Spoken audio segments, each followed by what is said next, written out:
Bismillahirrahmanirrahim. Assalamualaikum warahmatullahi wabarakatuh. Di sini saya akan membahas tentang pengantar jaringan komputer. Pertama-tama, perkenalkan, nama saya Nurifawati Arfan dari kelas PTIKC. Pembahasan yang pertama adalah pengertian jaringan komputer.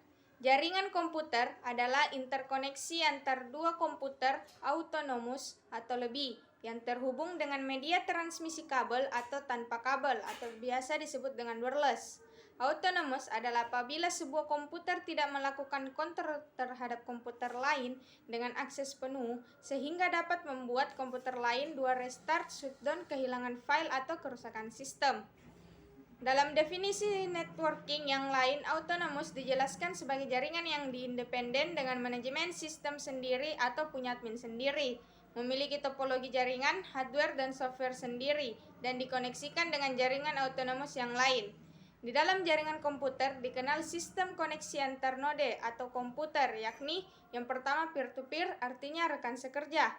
Peer-to-peer network adalah jaringan komputer yang terdiri dari beberapa komputer, terhubung langsung dengan kabel crossover atau wireless, atau juga dengan perantar hub atau switch. Yang kedua adalah client server. Client server merupakan model jaringan yang menggunakan satu atau beberapa komputer sebagai server yang memberikan resource-nya kepada komputer lain. Klien dalam jaringan server akan mengatur mekanisme akses resource yang boleh digunakan serta mekanisme komunikasi antar node dalam jaringan. Jenis layanan klien server antara lain file server memberikan layanan fungsi pengelolaan file. Kedua, print server memberikan layanan fungsi percetakan. Ketiga, database server, proses-proses fungsional mengenai database dijalankan pada mesin ini dan stasiun lain dapat minta pelayanan. Yang keempat adalah DIP, Document Information Processing, memberikan pelayanan fungsi penyimpanan, manajemen, dan pengambilan data. Kelebihan jaringan peer-to-peer, yang pertama implementasinya murah dan mudah. Yang kedua, tidak memerlukan software administrasi jaringan yang khusus. Yang ketiga, tidak memerlukan administrasi jaringan. Kekurangan jaringan peer-to-peer, yang pertama jaringan tidak bisa terlalu besar atau tidak bisa memperbesar jaringan. Yang kedua, tingkat keamanan rendah. Yang ketiga, tidak ada yang memanajemen jaringan. Yang keempat, pengguna komputer jaringan harus terlatih mengamankan komputer masing-masing. Kelebihan jaringan client server, yang pertama mendukung keamanan jaringan yang lebih baik. Yang kedua, kemudahan administrasi ketika jaringan bertambah besar. Yang ketiga, manajemen jaringan terpusat. Yang keempat, semua data bisa disimpan dan di backup terpusat di satu lokasi. Kekurangan jaringan client server, yang pertama butuh administrasi jaringan yang profesional. Yang kedua, butuh perangkat bagus untuk digunakan sebagai komputer server. Yang ketiga, butuh software tool operasional untuk mempermudah manajemen jaringan. Dan yang terakhir adalah anggaran untuk manajemen jaringan menjadi besar. Pembahasan yang kedua adalah jaringan komputer dan sistem terdistribusi. Sebelum jaringan komputer populer, user komputer pernah mengenal sistem terdistribusi. Terdapat hal yang cukup membingungkan dalam pemakaian istilah jaringan komputer dan sistem terdistribusi. Persamaannya adalah keduanya merupakan sekumpulan komputer yang saling terkoneksi dengan media transmisi yang relatif jarak jauh berbeda. Sesama harus memindahkan file. Perbedaan yang lebih spesifik antar jaringan komputer dan sistem distribusi sebagai berikut. Jaringan komputer yang terhubung merupakan gabungan yang terdiri dari beberapa workstation atau juga gabungan komputer server dan klien. Sedangkan sistem terdistribusi, komputer yang terhubung terdiri dari host atau komputer utama dan terminal-terminal komputer yang terhubung dengan komputer host. Yang kedua, untuk jaringan komputer, beberapa komputer terhubung agar dapat sharing, namun tidak tiap pekerjaan ditangani sendiri oleh komputer yang meminta dan dimintai layanan. Sedangkan sistem distribusi, beberapa host komputer terhubung agar dapat mengerjakan sebuah atau beberapa pekerjaan besar bersama. Yang ketiga, untuk jaringan komputer, kualitas komunikasi data dipengaruhi oleh media transmisi yang digunakan. Sedangkan sistem terdistribusi, kualitas komunikasi data diperbarui oleh sistem. Yang keempat, untuk jaringan komputer, metode komunikasi antar komputer dengan model peer-to-peer atau client server. Sedangkan untuk sistem terdistribusi terdistribusi, metode komunikasi antar komputer tersentralisasi atau terpusat pada komputer utama atau host. Yang terakhir, untuk jaringan komputer, masing-masing node atau workstation pada metode peer-to-peer tidak membutuhkan komputer server khusus untuk menangani seluruh pekerjaan. Sedangkan sistem terdistribusi, masing-masing terminal membutuhkan host atau komputer utama untuk dapat aktif melakukan pekerjaan dan berkomunikasi dengan terminal lain. Pembahasan berikutnya adalah sejarah perkembangan jaringan dan internet. Yang pertama, jaringan komputer. Di tahun 1950-an, ketika jenis komputer mulai membesar sampai terciptanya superkomputer, maka sebuah komputer mesti melayani beberapa terminal. Untuk itu ditemukan konsep distribusi proses berdasarkan waktu yang dikenal dengan nama TSS atau Time Sharing System. Dan untuk pertama kali terbentuklah jaringan network komputer pada lapis aplikasi. Pada sistem TSS, beberapa terminal terhubung ke sebuah host komputer. Dalam proses TSS, mulai nampak perpaduan teknologi komputer dan teknologi komunikasi yang pada awalnya berkembang sendiri-sendiri. Pada tahun 1957, Advanced Research Project Agency atau ARPA dibentuk oleh Department of Defense atau DoD US. 1967 desain awal dari ARPANET diterbitkan dan tahun 1969 DoD menggelar pengembangan ARPANET dengan mengadakan riset untuk menghubungkan sejumlah komputer sehingga membentuk jaringan organik atau program ini dikenal dengan nama ARPANET.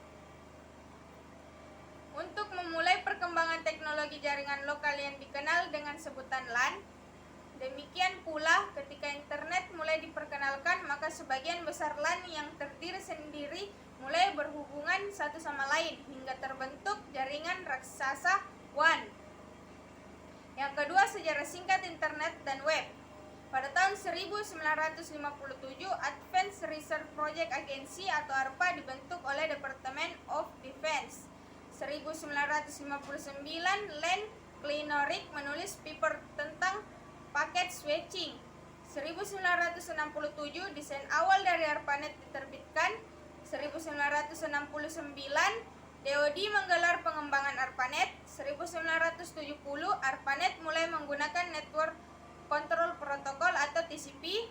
1972, Internet Networking Working Group atau INWG dibentuk untuk mempromosikan standar yang sudah disepakati bersama, spesifikasi dari Telnet yang diusulkan. 1973, ide Ethernet dijadikan dalam teknis PHD dari PUB MATLAB, spesifikasi untuk file transfer revisi 454 diusulkan. 1974, desain dari TCP/IP dijabarkan sebagai rinci oleh Fincher dan Bob Kahn dalam A Protocol for Packet Networking Intercommunication. 1982, TCP/IP menjadi protokol untuk ARPANET dan ini dispesifikasikan oleh DoD. 1992, jumlah internet host melampaui 1 juta. Tim Berners-Lee menemukan program editor dan browser. 1993, NSF membuat internet NIC untuk menjalankan internet service seperti pendaftaran domain. 1994, Pizza Hut Online merupakan contoh pertama dari aplikasi komersial internet. Dan pada tahun 1995, Converse America Online dan Prodi mulai memberikan servis akses ke internet. Perusahaan Mark Adrance menjadi publik dan menjadi nomor 3 tertinggi untuk harga initial public offering share di Nasdaq. Selanjutnya, tujuan dan manfaat jaringan komputer. Manfaat jaringan komputer bagi user dapat dikelompokkan menjadi dua, yaitu untuk kebutuhan perusahaan dan jaringan untuk umum. Tujuan utama dari terbangunnya sebuah jaringan pada suatu perusahaan adalah yang pertama, resource sharing yang bertujuan agar seluruh program peralatan. Yang kedua, khususnya data dapat digunakan oleh setiap orang yang ada pada jaringan. Yang ketiga, high reliability atau keandalan tinggi, sistem informasi manajemen kantor terpadu atau sistem pelayanan satu atap dengan teknologi client server internet maupun internet dapat diterapkan pada jaringan komputer, sehingga dapat memberikan pelayanan yang handal, cepat, dan akurat sesuai kebutuhan dan harapan. Manfaat jaringan komputer untuk umum: jaringan komputer akan memberikan layanan yang berada kepada pengguna di rumah-rumah. Dibandingkan dengan layanan yang diberikan pada perusahaan, terdapat 3 hal pokok yang menjadi daya tarik jaringan komputer pada perorangan, yaitu akses ke informasi yang berada di tempat lain, atau seperti akses berita terkini, info e-government, e-communique, semuanya up to date. Yang kedua, komunikasi person to person. Yang ketiga, hiburan interaktif. Pembahasan selanjutnya adalah masalah-masalah sosial yang ditimbulkan dari jaringan komputer atau internet. Pengguna jaringan oleh masyarakat luas akan menyebabkan timbulnya masalah-masalah sosial, etika, politik, maupun ekonomi yang tak akan terelakkan. Pengguna internet tidak akan menimbulkan masalah selama subjeknya terbatas pada topik-topik teknis, pendidikan, atau hobi, juga hal-hal yang masih dalam batas norma-norma kehidupan. Tetapi kesulitan mulai muncul bila suatu situs di internet mempunyai topik yang sangat menarik perhatian orang, seperti pertentangan politik, agama, seks, dan lain-lain. Gambar-gambar yang dipasang di situs internet mungkin merupakan suatu yang biasa bagi sebagian orang, namun sangat mengganggu bagi sebagian orang lain karena bisa menimbulkan masalah SARA. 13. Selain itu, bentuk pesan-pesan tidaklah terbatas hanya pesan seksual saja. Sebagian orang dapat bersikap acuh tak acuh, tapi bagi sebagian lainnya pemasangan materi tertentu atau misal pornografi merupakan sesuatu yang tidak dapat diterima. Bahasan selanjutnya adalah jenis-jenis jaringan. Secara umum, jaringan komputer terbagi menjadi 3 jenis jaringan, yaitu yang pertama, Local Area Network atau LAN. Sebuah LAN adalah jaringan yang dibatasi oleh area yang relatif kecil, umumnya dibatasi oleh area lingkungan seperti sebuah kantor pada sebuah gedung atau setiap ruangan pada sebuah sekolah. Yang kedua, Metropolitan Area Network atau MAN. Sebuah MAN biasanya meliputi area yang lebih besar dari LAN, misalnya antar gedung dalam suatu daerah atau wilayah seperti provinsi atau negara bagian. Yang ketiga, Wide Area Network atau WAN. Wide Area Network atau WAN adalah jaringan yang biasanya sudah menggunakan media wireless, sarana satelit, ataupun kabel serat optik. Karena jangkauannya yang lebih luas, bukan hanya meliputi satu kota atau antar kota dalam suatu wilayah, tetapi mulai menjangkau area atau wilayah otoritas negara lain. Sekian dari saya, lebih dan kurangnya mohon dimaafkan. Assalamualaikum warahmatullahi wabarakatuh.